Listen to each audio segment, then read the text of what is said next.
बिहार में मतदाता सूची के विशेष गहन पुनरीक्षण के बाद अब मतदाताओं को नया वोटर कार्ड मिलेगा। जी हां, नया वोटर कार्ड अब मतदाताओं को मिलेगा और नए वोटर कार्ड के साथ जो मतदाता हैं आगामी बिहार विधानसभा के चुनावों में अपने मताधिकार का प्रयोग करते नजर आएंगे।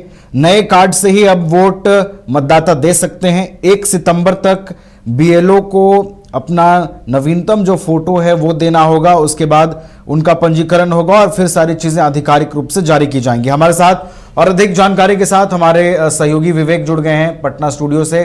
उनके पास चलेंगे, अधिक जानकारियां इकट्ठा करने की कोशिश करेंगे। एसआईआर पर खूब सियासत भी हुई, सदन से सड़क तक संग्राम देखने को मिला।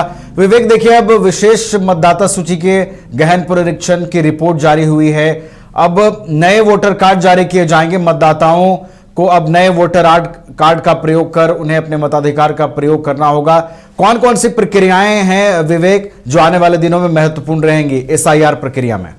जी बिल्कुल नवीन, अभी बिहार में एसआईआर चल रहा था। एसआईआर के लेकर आपने देखा किस तरीके से जो है विपक्ष ने लगातार सत्ता पक्ष पे भी आरोप लगाया, साथ ही साथ इलेक्शन कमीशन पर भी निशाना साधा कि इलेक्शन कमीशन है जो स्वतंत्र एजेंसी होकर नहीं बल्कि भाजपा के एजेंट बनकर काम कर रहा है। और जो अभी बिहार में जो मतदाता पुनरीक्षण का जो हुआ उसका जो पहला जो ड्राफ्ट है वो भी जारी कर दिया गया। अब उस ड्राफ्ट जारी होने के बाद भी लगातार नेता प्रतिपक्ष तेजस्वी यादव की ओर से सवाल उठाया गया कि मेरा नाम काट दिया गया। उसके बाद तुरंत जो उनका पीसी खत्म होता, उसके बाद संज्ञान लेता है इलेक्शन कमीशन और तुरंत जो वो जो उनका जो इलेक्शन कमीशन के जो ड्राफ्ट में जो उनका लिस्ट में जो नाम है वो नाम जारी करता है। तो ऐसे में अब जो है यह भी इलेक्शन कमीशन ने निर्देश दिया है कि जो आगामी 1 सितंबर तक जो भी जिनका भी जो मतदाता सूची में नाम है उनका जो अभी करेंटली जो फोटो है वो फोटो बीएलओ को दे और चाहिए आपका जो बूथ है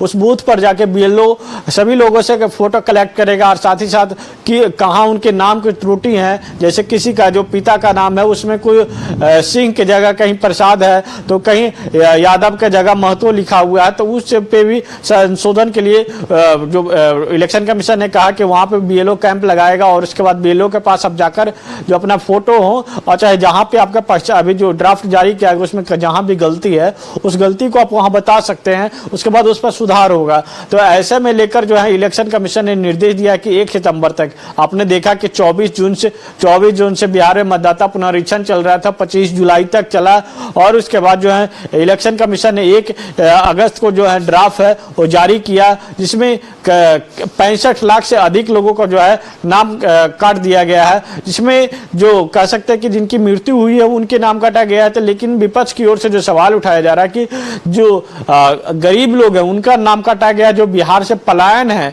जो बिहार से दूसरे राज्य में काम करने के लिए गए हैं उनका नाम काटा गया है। तो ऐसे में इलेक्शन कमीशन ने सीधे तौर पर उस पर भी जवाब देते हुए कहा कि ये जो विपक्ष के जो लोग हैं भ्रामक खबरें फैला रहे हैं, बीजेपी भी लगातार जो है निशाना साध रही है। तो ऐसे में अभी जो है मतदाता पुनरीक्षण का तो काम जो है खत्म हो गया है। तो अब जो लिस्ट में जिनका नाम है उनका अभी का जो करेंटली फोटो मांगा जा रहा है और साथ ही साथ जिसका सुधार है उस सुधार के लिए भी बताएं कि हमारी यहाँ पे गलती है उस पर सुधार किया जाएगा।